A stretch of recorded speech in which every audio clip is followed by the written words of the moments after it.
Cook with কোয়েলের ফ্রেন্ডসরা আশা করি খুব ভালো আছো। আজকে তোমাদের সাথে শেয়ার করব চটজলদি একটা স্ন্যাক্সের রেসিপি, সেটা হচ্ছে গোবি মাঞ্চুরিয়ান।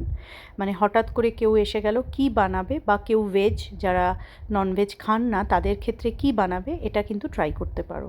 তো সেক্ষেত্রে ফুলকপিগুলোকে খুব ছোট ছোট করে কেটে আমি একটু জলে নুন দিয়ে একটু ভাপিয়ে নিয়েছি। তারপর বেশ কিছুটা পেঁয়াজ কেটে নিয়েছি, কিছুটা আদা কেটে নিয়েছি এবং কিছুটা রসুন কুচো করে নিয়েছি।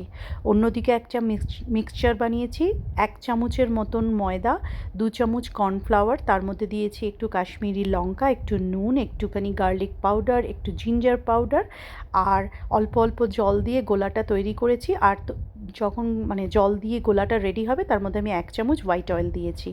তারপর ওই ফুলকপিগুলোকে তার মধ্যে ডিপ করে একটু হালকা করে ভেজে নিয়েছি। ডিপ ফ্রাই করলে খুব ভালো হয়, তবে হঠাৎ করে যদি নিজেদেরও খেতে ইচ্ছা করে সেক্ষেত্রে শ্যালো ফ্রাই করেও কিন্তু করা যায়। তারপর অন্য একটা বাসনের মধ্যে কিছুটা সাদা তেল নিয়ে প্রথমে তার মধ্যে দেবো রসুন কুচি, কাঁচা লঙ্কা কুচি আর একটুখানি আদাটাকে আমি একটু জুলিয়ান কাট করে নিয়েছিলাম, তোমরা আদা বেটেও দিতে পারো। তো তারপরে ওটাকে একটু নাড়াচাড়া করে পেঁয়াজগুলোকে দিয়েছি। পেঁয়াজগুলোকে আমি একটু ডুমো ডুমো করে কেটে নিয়েছি। পেঁয়াজের মধ্যে অল্প একটু নুন দিয়েছি, কারণ এখানে আমরা অনেক রকম সস ইউজ করব, সেক্ষেত্রে নুনের পরিমাণটা কিন্তু বুঝে ইউজ করতে হবে। তারপর এটা মিডিয়াম টু হাই হিটে রান্না করবে। পেঁয়াজটা একটু নাড়াচাড়া করে পেঁয়াজটা ক্রিস্পি থাকা অবস্থাতেই তার মধ্যে গ্রিন ক্যাপসিকাম দিয়েবে।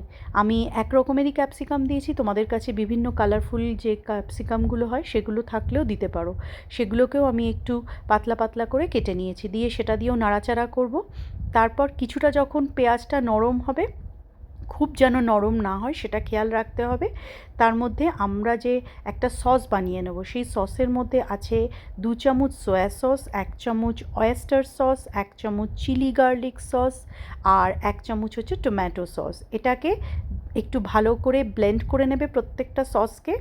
আর যদি কেউ মনে করো আর একটু বেশি চিলি সস দেবে, সেক্ষেত্রে চিলি সসের পরিমাণটা আর একটু বাড়িয়ে দিতে পারো। আমি মেনলি বাচ্চাদের জন্য করেছিলাম তাই একটু অল্প ঝালে করেছি। তো সেই সসটা ভালো করে ব্লেন্ড করে নিয়ে প্রত্যেকটা সস তারপর আমরা ওই পেঁয়াজ আর ক্যাপসিকাম যে ভেজেছি তার মধ্যে দিয়ে দেবো। দিয়ে একটু নাড়াচাড়া করেই আমরা ফুলকপি যে ভেজে রেখেছি ফুলকপিটা দেব।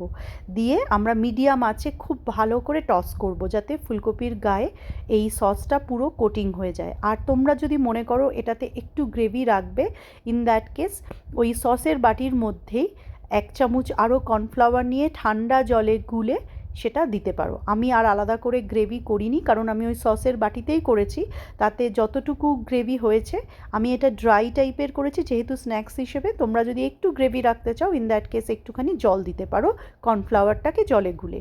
ব্যাস, আমাদের কিন্তু গোবি মাঞ্চুরিয়ান একদম রেডি। এটা হতে ভীষণ কম সময় লাগে, কিন্তু খেতে অস্বাভাবিক ভালো হয়।